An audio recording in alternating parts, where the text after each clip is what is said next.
1942, this building, once a Jewish theater in Amsterdam, became a deportation center. It is now a memorial to that time of terror.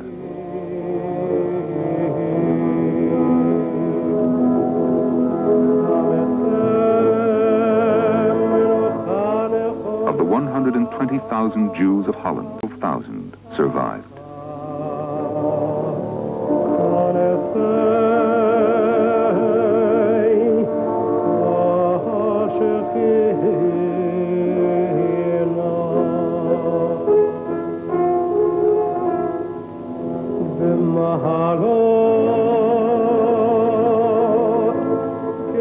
Three stone pillars, standing now in memory of all the fathers, all the mothers, all the children. All that remains is memory. The memory of those tortured, slaughtered, murdered. Among them,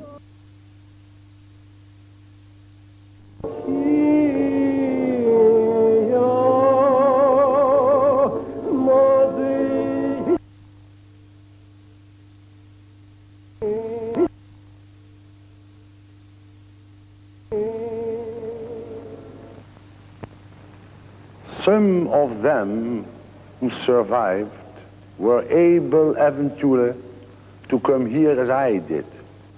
The greatest number had perished. But the scrolls of Leywarden were safe, preserved by the courage of the people of Holland. 4 centuries became the provincial branch of the National Library of Holland, a storehouse for official archives.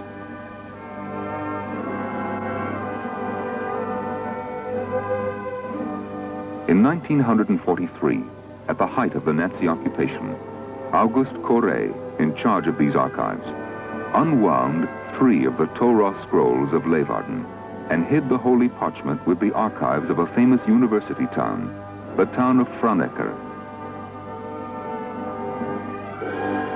In this shelf, 6 scrolls now in Betja survived the war years. For those years, they were a part of the archives of Holland.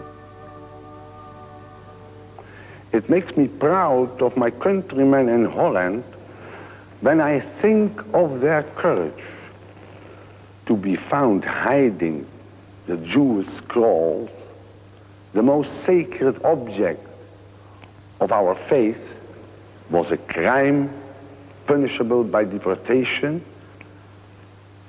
And yet the people of Friesland, the simple as well as the educated, united to preserve the books of Moses. The landscape of Friesland has a storybook quality. In the fertile countryside under the broad and open sky, the people live a remote and pastoral life. Yet it was here in a town called Berlik from Leywarden that 3 of the scrolls survived. Late in 1942, following the largest deportation of Jews from Leywarden, the minister of the Church of Berlikum traveled this road, carrying the scrolls with him.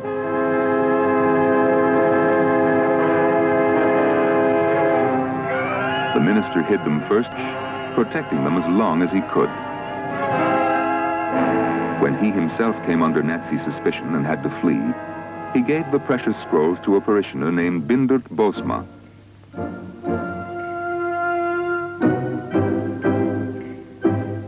In this farmhouse, a center of resistance, Bosma was hiding members of the underground. Here, too, the sacred scrolls of the law were safeguarded, protected from harm in this typical Dutch farmhouse bed, a bed with doors to keep out the northern dampness and cold. Then, one day, the Nazi soldiers came, searching for people.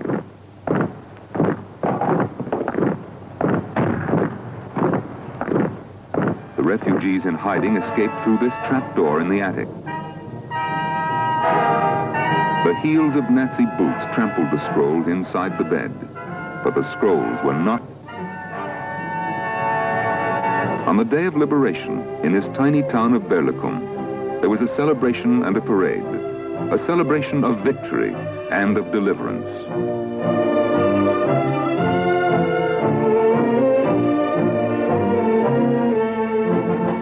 Through these streets of this town in which no Jew had ever lived, where a proudly nationalistic community chooses to speak Frisian in preference to Dutch, these streets, the citizens of Berlicum paraded the Sifrei Torah, the scrolls of the Jewish law, the symbol of the Jewish vision of justice and peace.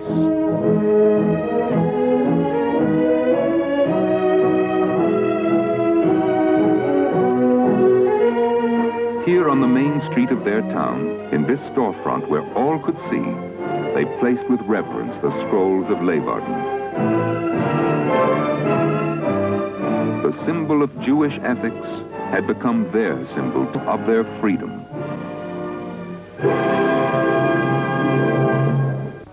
For Bindert Bosma, there is a lively recollection of that moment and the years in which he risked his life to safeguard the Jewish scrolls. In token of their gratitude, the few Jewish survivors of Leyvarden presented him with a miniature scroll expressive of their feelings. Expressive also of the feelings of Jews throughout the world toward those courageous men and women who, through unbelievable darkness, affirmed the unity of all human beings.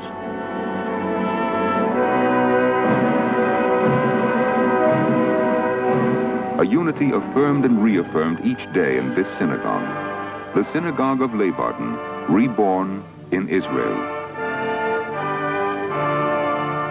Reborn in the fullest sense, house of prayer, a house of study, reborn as a witness to the indestructibility of faith.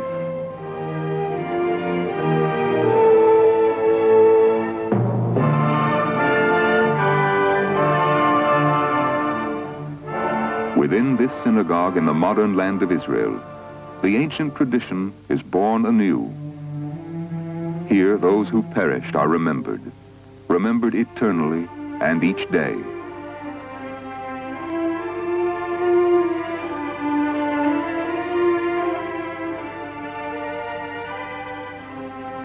Each day, the children of the book affirm and reaffirm the oneness of mankind. Each day affirming the unity of Israel, the uniqueness of each human being, the common bond of brotherhood.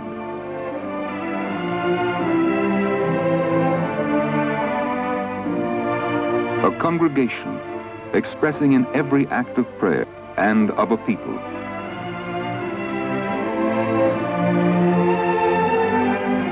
A continuity carried forward in the scrolls of the law. Survivors, as the young people are survivors.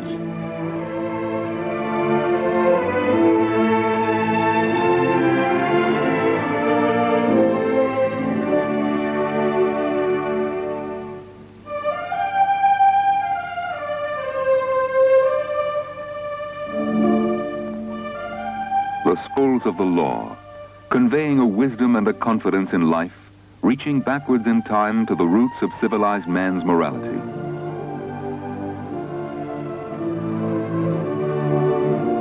A law of goodness, passed from generation to generation. A living law of kindness and the understanding heart, given not for one nation, but for all nations.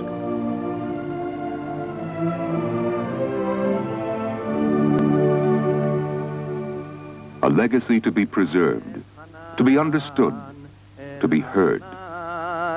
בעת ההיא לאמור, אדוני אלוהים, אתה החילון. By these words, a people has lived and a people has survived.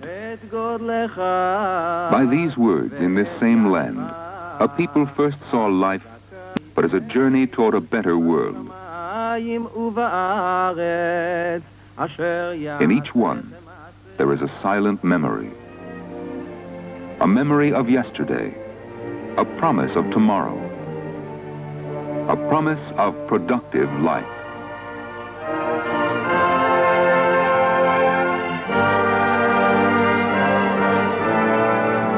In each one today, the seeds of a time to come in which man's inventiveness will be used as a guiding instrument on the paths of...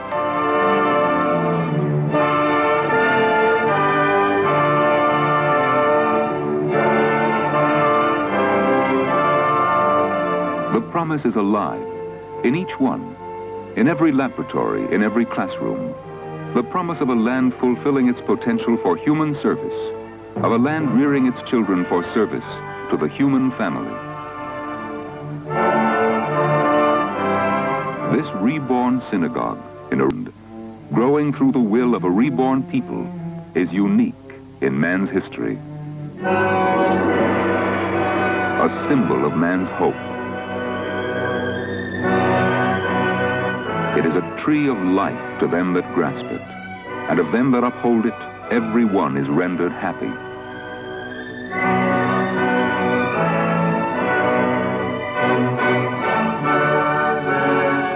The children of Israel live. The scrolls of Leyvarden